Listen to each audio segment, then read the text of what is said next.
Hello and welcome to the Gyan Galaxy. दोस्तों, आज हम लोग प्रतिशत पढ़ेंगे। गणित का टॉपिक है प्रतिशत, और इस प्रतिशत को हम लोग पढ़ेंगे और अच्छे तरीके से समझेंगे। प्रतिशत जो कि परीक्षाओं में पूछे जाने वाला एक ऐसा टॉपिक है जो सभी तरह की परीक्षाओं में पूछा जाता है, और कई प्रकार के क्वेश्चन जो है इससे जो है पूछे जाते हैं परीक्षाओं में।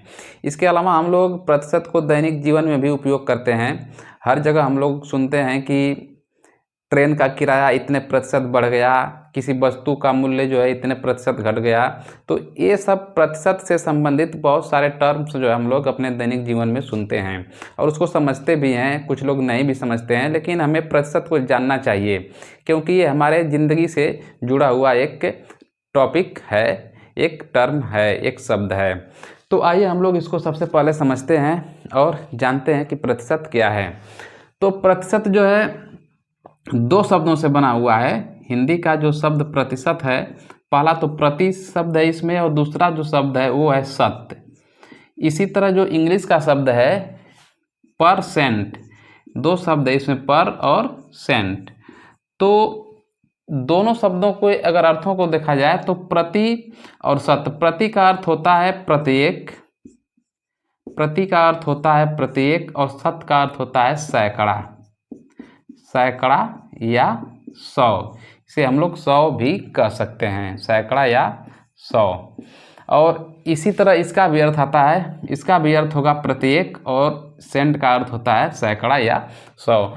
तो इन दोनों शब्दों से मिल करके ये प्रतिशत शब्द बना हुआ है। दोनों शब्दों को अगर मिलाया जाए तो जो अर्थ निकल के आता है वो आता है प्रत्येक सैकड़ा या प्रत्येक सैकड़े में, प्रत्येक सैकड़े में, प्रत्येक सैकड़े में या प्रत्येक 100 में। जैसे मान लीजिए कि कोई विद्यार्थी है, अगर उसने 300 नंबर पाया हुआ है, किसी विद्यार्थी ने 300 नंबर पाया हुआ है 500 में, यानी कि 500 उसका पूर्णांक है और 500 पूर्णांक में से उसने 300 अंक पाया हुआ है। अगर हम लोग इस 500 की जगह पे इसका नंबर हम लोग अगर 100 में निकाल लेते हैं तो हमें पता चल जाएगा कि उस विद्यार्थी ने कितने प्रतिशत नंबर पाए हैं। तो 500 में उसने 300 पाया है, अगर हम लोग 100 में उसका प्रतिशत निकाल लेते हैं कि उसने कितना पाया है तो वही उसका प्रतिशत होगा। यानी कि 500, ये तो टोटल दिया हुआ है पूर्णांक, 500 में उसने 300 पाया है, लेकिन जब हम लोग ये निकालेंगे कि उसने 100 में कितना पाया है तो वही चीज़ प्रतिशत कहलाएगी। प्रतिशत का एक और डिफिनीशन आता है। जैसे कहा जाता है कि प्रतिशत जो होता है एक भिन्न संख्या होती है। जैसे मान लीजिए कोई 5%, ये प्रतिशत लिखा हुआ है, तो प्रतिशत एक भिन्न संख्या होती है। कैसे? जैसे 5 है तो इसको हम लोग 5/100 लिख सकते हैं। तो प्रतिशत एक भिन्न संख्या होती है और उसका हर सदैव जो है 100 होता है। तो इतना हमें याद रखना है कि प्रतिशत एक भिन्न संख्या होती है जिसका कि हर 100 होता है। कहीं पर भी अगर प्रतिशत लिखा हुआ है, जैसे 7%, 20% या 40%, तो इसका मतलब ये हुआ कि इन सबको हम लोग भिन्न में चेंज कर सकते हैं। जैसे 7% को हम लोग 7/100 लिख सकते हैं, 20% को हम लोग 20/100 लिख सकते हैं, और इसी तरह 40% को हम लोग 40/100 लिख सकते हैं, क्योंकि प्रतिशत एक भिन्न संख्या होती है। तो ये रहा प्रतिशत का डिफिनीशन। अब हम लोग समझते हैं कि प्रतिशत से कितने प्रकार के क्वेश्चंस पूछे जाते हैं। तो प्रतिशत से कम से कम 25-30 प्रकार के क्वेश्चन परीक्षाओं में पूछे जाते हैं। तो उन सारे टाइप्स को हम लोग पढ़ेंगे बारी बारी से, और उन सारे टाइप्स को पढ़ करके हम अच्छे तरीके से इस पाठ को समझ लेंगे। लेकिन सबसे पहला जो टाइप होता है उस टाइप को हम लोग सबसे पहले समझते हैं कि प्रतिशत निकालना। जो पहला टाइप है वो है प्रतिशत निकालना, टाइप फर्स्ट है, इसको हम लोग टाइप फर्स्ट कह सकते हैं। तो इसमें हम लोग सीखेंगे कि प्रतिशत निकालते कैसे हैं, प्रतिशत निकालना। जैसे मान लीजिए किसी विद्यार्थी का नाम है रमेश नाम का एक विद्यार्थी है, और इसने जो है किसी परीक्षा में 300 नंबर पाया है। रमेश ने 300 नंबर पाया है। एक विद्यार्थी और है, उसका हम लोग नाम उमेश रख लेते हैं। तो उमेश ने किसी परीक्षा में 350 नंबर पाया है। तो ये जो रमेश है ये 500 पूर्णांक में से 300 नंबर पाया है, और ये जो है 600 में से 350 नंबर पाया है। ये विद्यार्थी आपस में कह रहे हैं कि मैंने अच्छा नंबर पाया है, और ये भी कह रहा है कि मैं तुमसे ज़्यादा नंबर पाया हूँ। तो हम लोग वास्तव में कैसे समझेंगे कि ये विद्यार्थी कौन जो है ज़्यादा अच्छा नंबर पाया है? तो इसको जानने के लिए हम लोग इसे प्रतिशत में चेंज करेंगे, यानी कि इसको हम लोग जब तक 100 के आंकड़े में हम लोग नहीं निकालेंगे तब तक हम लोग नहीं जान पाएंगे कि किस विद्यार्थी ने ज़्यादा अच्छा नंबर पाया है। तो सबसे पहले हम लोग रमेश का निकालते हैं। तो रमेश जो विद्यार्थी है, इस विद्यार्थी ने 500 में से पाया है 300 नंबर। इसे हम लोग जो पहले चूंकि का सवाल लगाते थे उसके आधार पे हम लोग इसको निकालने की कोशिश करते हैं कि इसने 100 में कितना पाया है।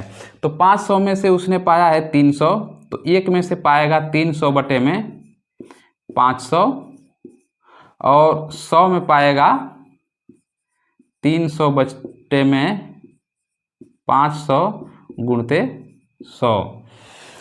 तो इसको हम लोग हल करेंगे तो इस 2 जीरो से ये 2 जीरो कटेगा, और इससे ये 300 कटेगा, तो आ जाएगा 5 छके 30 और 0 यानी कि 60। ये हो गया 60%। रमेश ने कितना नंबर पाया है? 60%। 60% का अर्थ हो गया कि इसने 100 में से 60 नंबर पाए हैं, यानी कि हमें प्रतिशत मालूम चल गया। प्रत्येक सैकड़ा, यहाँ पे हम लोग डिफिनेशन पढ़े हैं कि प्रत्येक सैकड़े में, तो इस हिसाब से अगर देखा जाए तो इस रमेश ने 100 में से यानी कि एक सैकड़े में से 60 नंबर पाया है, तो उसने 500 में 300 नंबर पाया था। तो इस हिसाब से ये जो है 100 नंबर में से 60 नंबर पाया है। अब हम लोग उमेश को देखते हैं। तो जो उमेश है, ये विद्यार्थी पाता है 600 नंबरों में से 350 नंबर, यानी कि 350 नंबर। तो 1 में कितना पाएगा? 350 बटे में 600, और अगर 100 में हम लोग निकालते हैं तो 350 बटे में 600 गुणते 100। इससे ये 2 जीरो से 2 जीरो कट गया, और 6 पचे 30, 5 जीरो 6 8 48, पॉइंट बढ़ाएंगे 2 जीरो 36 18 और 36 18, यानी कि ये पा गया है 58%। अब जो है हम लोग निकाल चुके हैं दोनों विद्यार्थियों का, रमेश का और उमेश का, दोनों का हम लोग निकाल चुके हैं कि उन दोनों ने 100 में से कितने नंबर पाए हैं।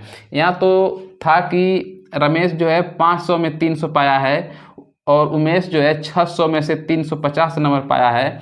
लेकिन अब हम लोग जब 100 में निकाल चुके हैं तो दोनों में अंतर करना बहुत ही आसान हो जाएगा कि दोनों में से कौन अच्छा नंबर पाया है। तो रमेश ने 100 में से 60 नंबर पाया है, और उमेश ने 100 में से 58 नंबर पाया है। तो अगर इन दोनों को हम लोग देखेंगे कौन ज़्यादा है, तो इससे हमें स्पष्ट हो जाएगा कि कौन विद्यार्थी जो है ज़्यादा अच्छा नंबर पाया है। तो ये 60 पाया है और ये 58 से ज़्यादा है, तो इसने जो है ज़्यादा अच्छा नंबर पाया है इसके अपेक्षा। किसके अपेक्षा? इस उमेश के नंबर के अपेक्षा जो है इस रमेश ने अच्छा नंबर पाया है। तो यही है प्रतिशत, और प्रतिशत के आधार पे हम लोग बहुत सारे चीज़ों को अच्छे तरीक़ों से समझ सकते हैं, हल कर सकते हैं, और इसे दैनिक जीवन में उपयोग में ला सकते हैं। तो ये प्रतिशत शब्द का जो सबसे पहला टाइप था वो हम लोगों ने आज पढ़ा और इसे समझा कि प्रतिशत कैसे निकालते हैं। आने वाले वीडियो में हम लोग प्रतिशत से संबंधित जो नेक्स्ट टाइप होंगे उन्हें हम लोग अच्छे तरीके से पढ़ेंगे और समझेंगे। नमस्कार।